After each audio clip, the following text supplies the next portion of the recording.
Welcome to New Possibilities. I speak truth to power without fear. So this is a follow-up to my videos about the bombings that have been taking place in Austin, Texas.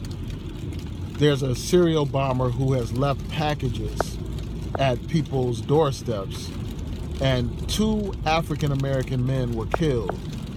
The packages were left at the doorstep. When these men handled the packages or opened the packages exploded. And there's a Hispanic woman who was injured as well.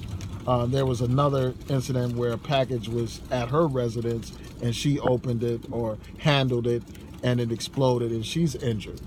Now, according to some reports, that package was addressed to somebody else and she was not the intended target for that.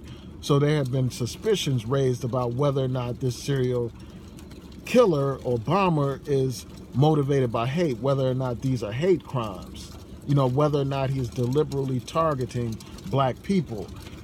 Now, aside from those 3 bombings, late Sunday night, there was another bombing, a 4th bombing, but this time the bomb was set up in a different way. It was a tripwire set up on a public street. So you had 2 white men injured in that bombing. And then this morning I was listening to the Today Show and they said that a package exploded at a facility in San Antonio, which is about an hour away from Austin, from what I understand. And this package exploded at a Federal Express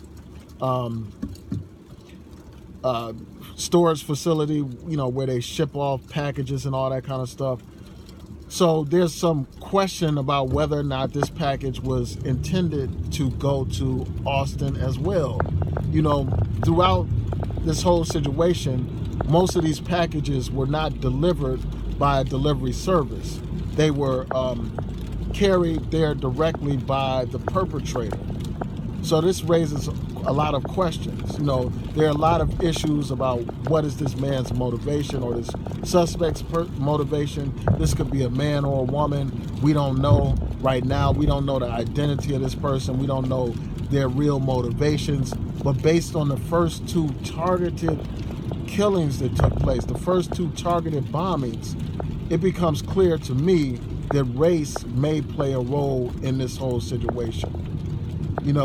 And perhaps it may be a situation where the killer is trying to switch up their tactics so that they won't be discovered, so people won't know exactly who they are, and they'll be thrown off the real motivations behind these bombings.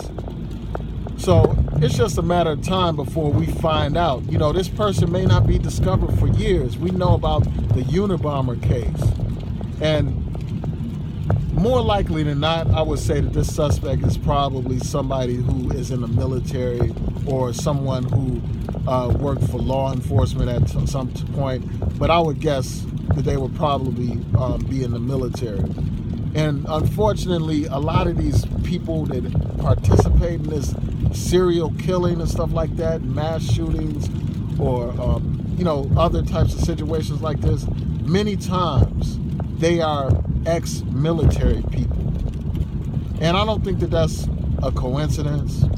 And I wouldn't be surprised if that's the case here. Because where else would somebody get that kind of training to make explosive devices? Where else would somebody have that kind of training to be able to operate in this kind of fashion? This person is probably trained by the military.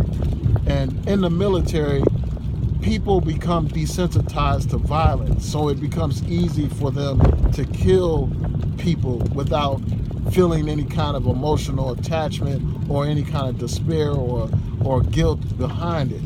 So my guess would be that this person is an ex-military person, and we know that in the military, unfortunately, I think that a lot of times they are conditioned and basically brainwashed.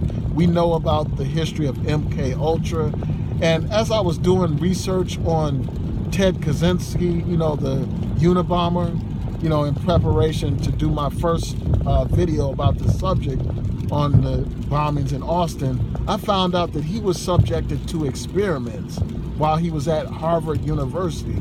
And I didn't know this before, but he went through rigorous, aggressive experiments while he was at Harvard. And some speculate that those brutal experiments that he went through led him to become the Unabomber. And we know about the situation where you had that guy, John Allen Muhammad, who was the DC sniper, you know, somebody else who was in the military. And we've all seen the film Manchurian Candidate, man, how just, you know, which is a fictional story, of course, but it's based on reality, man. A lot of times these people in the military are brainwashed. So I wouldn't be surprised if this wasn't some military person, you know, who's committing these acts. I wouldn't be surprised if it's a white supremacist terrorist, you know, given the fact that the first two people targeted were African Americans who belong to prominent families that are connected to the civil rights movement. I wouldn't be surprised. You know, even that guy, Timothy Bay, the guy that blew up that federal building in Oklahoma City, he was ex-military. So more likely than not, it's a military person. And, you know, this is a very frightening situation, man, for the people in Austin, Texas, and elsewhere. You know, so as I recommended before, you know, I think that we need to remain vigilant. We need to keep our eyes open and know what time it is. You know, this is just a reminder of what time it is. And if this person is a white supremacist, it just goes to show you just how evil these people are. It goes to show you that their evil affects all people. It has an impact on all people, so all people should be a part of the fight against white supremacists. Because you had a Hispanic victim, you had 2 white men who were victims as well. So we don't know what's going on, and I'm going to stay on this story and keep following it. But tell me what y'all think, man. What do y'all think is going on with this, man? So with that, I'm going to say peace and blessings to each and every one of you.